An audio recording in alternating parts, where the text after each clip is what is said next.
Welcome to the Banker Lamp. Please enjoy the video. In this video, I will show how to replace Hyundai Kona wiper blades.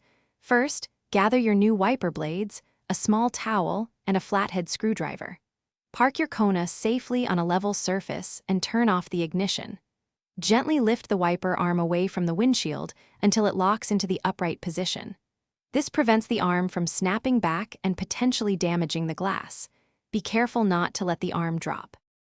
Now, let's remove the old blade. Look for a small tab or button where the blade connects to the arm. Press this tab firmly and slide the old blade down and off the J-hook. It might require a little wiggle. Once the blade is free, carefully lower the wiper arm back down onto the windshield or place a towel under it. This prevents accidental damage if the arm springs back.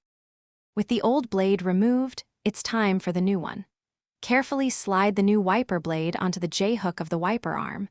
Push it up until you hear a click, indicating it's securely locked in place. Give it a gentle tug to confirm it's seated properly. Once both new blades are installed, gently lower both wiper arms back onto the windshield. Repeat these steps for the other wiper blade. Finally, test your new wiper blades. Turn on your ignition and activate the wipers with some windshield washer fluid to ensure they clear the glass effectively and smoothly. Regularly cleaning your blades with a damp cloth can extend their life. Remember, proper maintenance keeps your visibility clear and safe. Also, for other great deals, and to check out those darn tough socks with a lifetime warranty, be sure to look in the description below this video. Thanks for watching. If this was helpful, leave a like and consider subscribing. See you next time.